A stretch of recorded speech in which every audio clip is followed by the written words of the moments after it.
Hello everyone. In this video, we're going to do the last topic for union budget, that is deficits in a budget. Okay, so a union budget or any budget, even the state's budget, it could be of three types. Basically, one is a balanced budget, surplus budget, and deficit budget. In a balanced budget, the total receipts, both revenue and capital, are equal to total expenditure. Total expenditure is both revenue expenditure plus capital expenditure. And a surplus budget would be when the total receipts are more than total expenditure, and deficit budget when total receipts are less than total expenditure or total expenditure is more. Basically, we know that these two situations, they rarely exist. Okay, balanced budget though is very difficult, but some countries do have a surplus budget in some years, but by and large जो ज़्यादा budget होता है always that is deficit budget, specially in developing countries like India जिथे government ਨੂੰ खर्चे ਜਿਹੜੇ है वो वैसे ही ज़्यादा करने पैंदे हैं and sources of revenue sources of income are less. Okay, so and also because there is so much poverty and everything, so lot of expenditure जो है गवर्नमेंट ਨੂੰ वेलफेयर के नाम से स्कीम्स चलानियां ही पैंदियां हैं. They can not do away with it. So by and large we run a deficit budget where total receipts are less than total expenditure. Okay, and which is good for a government for the country also. It's not a bad thing कि एक घाटा पै रहा है सानू. ठीक है, एक घाटा जरूरी है बिकॉज अगर गवर्नमेंट जो है ज़्यादा जिन्ना गवर्नमेंट ਨੂੰ रिसीट हो रही है इनकम उन्ना नहीं खर्चेगी, then it's not a good thing. वो करना भी की है ना. They must एक बैलेंस अमाउंट ऑफ डेफिसिट लैके उन्होंने चलना चाहिए ऑलवेज. नाउ ये तो हो गए साडे basically type of budget, but the major thing जो असी करनी है, they are 5 types of deficit जिहड़े एग्जिस्ट करते हैं. 2 इन्हां विचों असी ऑलरेडी कर चुके हैं, revenue and effective revenue deficit. Revenue deficit was what? Revenue receipts, revenue expenditure minus revenue receipts. And effective revenue deficit दे विच की कीता सीगा कि रेवन्यू डेफिसिट तो असी वो पोर्शन कटता सी जो ग्रांट्स स्टेट्स नूं दित्तियां सी for creation of assets. Do visit a previous videos to check this. Now what is a budget deficit? Budget deficit is nothing but total expenditure minus total receipts. That is total, like both revenue and capital. Now interesting thing is that budget deficit is always 0. Okay, will see why कि किवें हो जाता है कि budget deficit 0 है. उहदे लई सानू अगला जो डेफिसिट जो सब तो ज़्यादा इंपॉर्टेंट है, जो सब तो ज़्यादा न्यूज़ दे विच रहिंदा है और जिहदी हमेशा गल हुंदी है, fiscal deficit. Now fiscal deficit की हुंदा है? फिस्कल डेफिसिट दा फॉर्मूला हुंदा है दैट टोटल एक्सपेंडिचर माइनस इहदे विच आपां रेवन्यू रिसीट्स करनी है पहला, प्लस जो कैपिटल रिसीट्स सीगियां, अगर तो कैपिटल रिसीट्स पा देंगे then it will become a budget deficit.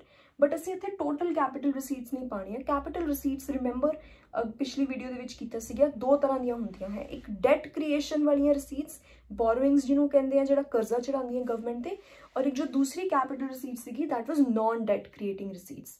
सो असीं इत्थे जो रेवन्यू रिसीट्स दे नाल चीज़ ऐड करनी है, वो लिखनी है नॉन डेट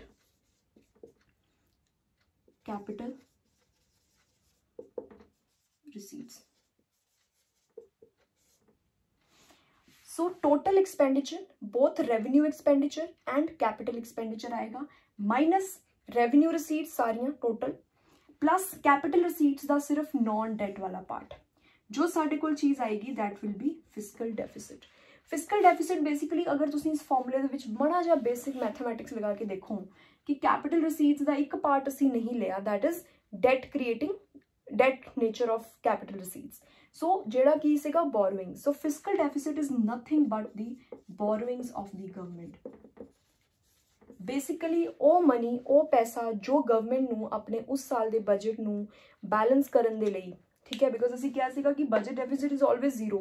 ठीक है, बिकॉज ਇਹ ਕੀ ਹੋ ਗਿਆ, टोटल रिसीट्स ਦੇ ਵਿੱਚ ਜਦੋਂ कैपिटल रिसीट्स ਦੇ ਵਿੱਚ ਅਸੀਂ ਨੂੰ ऐड कर ਦਾਂਗੇ ਤਾਂ budget deficit will always be 0. Okay, so borrowings जो है, जो पैसा गवर्नमेंट नू अपना डेफिसिट अपना बैलेंस करने के लिए जो बोरोइंग करनी पैंदी है, that is fiscal deficit. Okay, now last जिहड़ा डेफिसिट है वो हैगा प्राइमरी डेफिसिट. हुण सानू पता है कि बोरोइंग्स जिहड़ियां हैं ठीक है। बोरोइंग्स जो है ਅਸੀਂ हर साल करते हैं, राइट, एंड बोरोइंग्स ते हर साल इंटरस्ट पेमेंट भी होंदी है। ओके, सो प्राइमरी डेफिसिट का मतलब की है? प्राइमरी डेफिसिट दे विच की हुंदा है कि आपां फिजिकल डेफिसिट मतलब जो टोटल बोरोइंग्स करनियां है आने वाले साल दे विच, ਉਹਦੇ ਵਿੱਚੋਂ इंटरस्ट पेमेंट ਜਿਹੜਾ है माइनस कर देना है ऑन प्रीवियस लोन्स, कि ਜਿਹੜੇ पिछले सालों के लोन लिते हैं उन्होंने ते जो असी हर साल सानू इंटरस्ट देना पै रहा है, अगर असी उन्होंने माइनस कर दिए तो साडे कोल फिगर आती है प्राइमरी डेफिसिट की। ये असी क्यों करते हैं? बिकॉज इस तो सानू की पता लगेगा, सानू साडे कोल ओह बोरोइंग दा अमाउंट आएगा जो इस साल के प्रोग्राम स्कीम्स नू इंप्लीमेंट करने लई बोरोइंग करनी पै रही है। ठीक है, एक अगर फिजिकल डेफिसिट का एक लार्ज पार्ट तो पिछले सालों के लोन ते इंटरस्ट देने च निकल रहा है, उन्होंने अगर असी माइनस कर दें then we get what we get is a primary deficit. ठीक है, basically primary deficit is those part of those borrowing, part of the total borrowings which is only meant for this year और upcoming year, जो भी financial year start होने वाला होंदा है, जिस साल बजट प्रेजेंट होंदा है उस साल के प्रोग्राम्स पॉलिसीज स्कीम्स नू इंप्लीमेंट करने के लिए जिन्नियां बोरोइंग्स चाहिए वो फिगर आएगी प्राइमरी डेफिसिट तो विच। ठीक है, हुण जस्ट अगर मैं तुहानूं एक देवां कि इन्हां दी फिगर की है, किहड़ा ज़्यादा है किहड़ा की है, वैसे तो ये अगर तुसी I have told you a site called indiabudget.gov.in, अगर उत्थों तुसी देखो तो you will get a lot of documents budget दे, उहदे विच ये फिगर्स मैंशन है। एब्सोल्यूट टर्म्स दे विच these figures are in lakh crores, right, but जो साडे लिए रेलेवेंट चीज़ होंदी है we gonna see it them in as a percentage of GDP। Okay, so जो इस साल का जो फैबररी 2020 दे विच बजट प्रेजेंट होया है, उहदे विच जो बजट एस्टीमेट लगाया गया है, in that the physical deficit is 3.5%, primary deficit is 0.4%, revenue deficit is 2.7 and effective revenue deficit is 1.8%. So I think, and this is percentage da ye kidi percentage hai, is a percentage of GDP, of the total GDP. So 2.7% of the total Indian GDP is the revenue deficit. Daily रोजमर्रा के खर्चे करने वास्ते जिहड़ा deficit होंदा है, then उहदे विचों असीं ओह अमाउंट कट दिता जिहड़ा यूनियन गवर्नमेंट ने स्टेट गवर्नमेंट नूं दिता सीगा एज ग्रांट्स, ते ओह मनी जो स्टेट्स ने एसेट क्रिएशन दे विच यूज़ कीता है, मतलब कुछ स्टेट गवर्नमेंट्स ने कुछ कैपिटल एक्सपेंडिचर कर दिता उन्हां ग्रांट्स दा, सो असीं उन्हां नूं माइनस करके we get is 1.8%, that is effective revenue deficit, means जो actual day to day consumption लिए हो रहा है, कैपिटल नेचर दी चीज़ां टोटली माइनस हो गई हैं। बजट डेफिसिट सानू पता ही is always zero, because budget deficit mean सारा कुछ बैलेंस हो गया। Then fiscal deficit is 3.5% and primary deficit is 0.4। Now you see कि इहदा कितना ज़्यादा डिफरेंस है। इहदा मतलब जो साडा major portion of fiscal deficit है, बोरोइंग्स है जो साडियां, वो सानू पिछले सालों के लोन्स के इंटरस्ट देने वास्ते ही लैनियां पै रही हैं। जो आने वाला साल है, जो करंट ईयर है, ओदियां प्रोग्राम्स पॉलिसीज लिए तो सिर्फ विया 0.4% असी लै रहे हैं, बोरोइंग्स कर रहे हैं। ओके, सो दिस इज ये है टाइप्स ऑफ डेफिसिट्स। एक टर्म आती है फिजिकल कंसोलिडेशन, क्योंकि असी कर रहे हैं जो साडा ओवरऑल टॉपिक है fiscal policy. Fiscal policy I have told you कि it's policy related to government expenditure and income. Fiscal consolidation दे विच की होंदा है कि गवर्नमेंट अपना फिजिकल डेफिसिट जो है वो घटाने की कोशिश कर रही है। बेसिकली अपने घर नूं कह लो थोड़ा सवारन की कोशिश, कि बैलेंस ज़्यादा घाटे विच तो नहीं जा रहे, असीं उस घाटे नूं रिड्यूस करने की कोशिश है। फिजिकल कंसोलिडेशन की इनकम एंड एक्सपेंडिचर नूं थोड़ा सैट करना, राइट, सो दैट कि साडा फिजिकल डेफिसिट वधदा ना जाए। बिकॉज फिजिकल डेफिसिट के बहुत सारे नुकसान हैं, those are very technical points, लेकिन इट्स नॉट एक लैवल तो बाद अगर फिजिकल डेफिसिट होएगा then it's not a good thing. हाँ, फिजिकल डेफिसिट नूं जीरो करने की भी लोड़ नहीं है, because we are a developing country, so government नूं बहुत सारे खर्चे करने ही पैने हैं, उन्हां दा कुछ हो नहीं सकता। सो फिजिकल कंसोलिडेशन जे लई गवर्नमेंट की कर सकती है, अपने एक्सपेंडिचर घटाए और इनकम्स वधाए।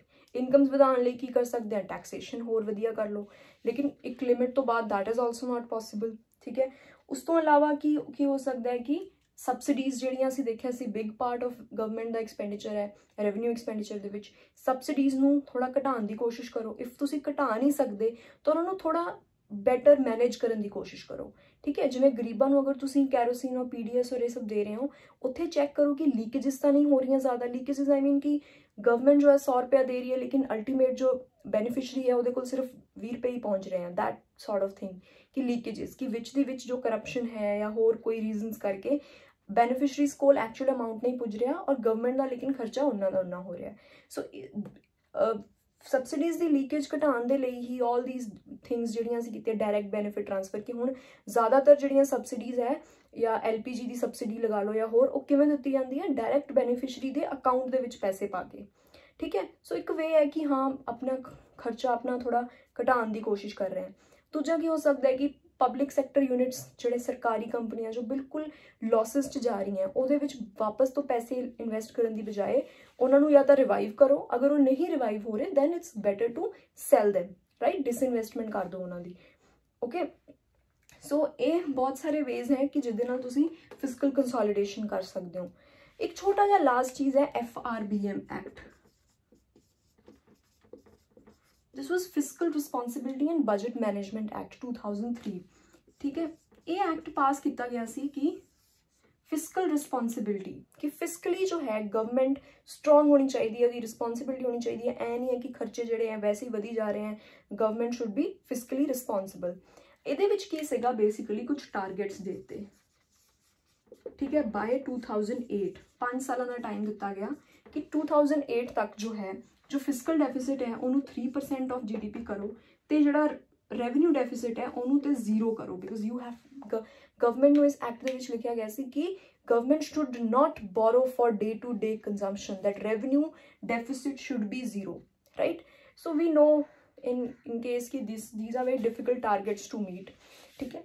सो रेवन्यू डेफिसिट असीं 0 नहीं कर पाए और इन आने वाले इन्ने जिहड़े साल सीगे उहदे विच की हुंदा सी, बार-बार FRBM एक्ट नूं अमेंड किया जाता सी, टारगेट्स नूं रिवाइज कर दिता जाता सी। 2012 दे विच किया कि रेवन्यू डेफिसिट नूं 0 नहीं, आपां इफेक्टिव रेवन्यू डेफिसिट नूं 0 करना है। तो लेटेस्ट जो 2018 दे विच इहदे विच कुछ अमेंडमेंट्स कीतियां, उहदे विच की कीता कि रेवन्यू ते इफेक्टिव रेवन्यू नूं खत्म दे टारगेट्स नहीं रखे गए कि इहदे आपां कोई टारगेट नहीं रखने, इन्हां नूं खत्म करना is impossible. So what we did was कि फिजिकल डेफिसिट ते प्राइमरी डेफिसिट के कुछ टारगेट्स रखे गए एंड टारगेट्स भी बड़े स्टैप बाय स्टैप है कि 2019-20 दे विच की टारगेट होएगा, 2021 फिर 2024 ते 25 तक आपां हौली हौली अपने ये घटाने हैं। बट आई एम श्योर एक होर इहदे च अमेंडमेंट हो जाएगी डेफिनेटली, बिकॉज हुण जिहड़ा इस साल 2020 दे विच जो एपीडेमिक आया है, एक्चुअली पैंडमिक करोना वायरस का, सो उहदे करके आई डोंट थिंक कि फिजिकल डेफिसिट दे असीं टारगेट आने वाले कुछ टाइम फॉलो कर पावांगे। सो इस विच गवर्नमेंट जो है डेफिनेटली हुण साडा फिजिकल डेफिसिट होर वधेगा, बिकॉज गवर्नमेंट नूं बहुत खर्चा करना पएगा हले होर फिजिकल स्टिमुलस पैकेजेस देने पैणगे शायद इंडस्ट्री नूं, ठीक है, जिहदे नाल जो है आपां रिसैशन तो बाहर निकल सकीए। सो इहदे विच एक फ्लैक्सीबिलिटी की लोड़ है कि हाँ ठीक है फिजिकल डेफिसिट घटाना चाहिए है, साडा 3.5% है, टारगेट हैगा 3% का, लेकिन अगर हुण जिवें इस साल जो है बहुत ही अनप्रेसिडेंटेड साल है, यह जिहा माहौल जो है I think the great depression आया सी 2019-29 दे विच, ठीक है, उस तो बाद तो उस इन्ने सालों तो बाद सब तो वड्डा भयानक इकोनॉमिक रिसैशन आने वाला है। सो उहदे विच ये टारगेट्स नूं मीट करना would be a great challenge and I think ये गवर्नमेंट जो है इन्हां नूं नहीं मीट करेगी and they will revise the targets further. Okay, this completes your budget chapter. I want कि हुण तुसीं जो लेटेस्ट बजट है 2020 का जो फैबररी प्रेजेंट होया है, उहदियां जो फिगर्स हैं, उहदे विच जो आइटम्स हैं, सब आइटम्स जो असीं पढ़े हैं उन्हां एक बार नज़र मारो कि उन्हां फिगर्स की वैल्यू है। I will share those PDF files in your WhatsApp group. Thank you.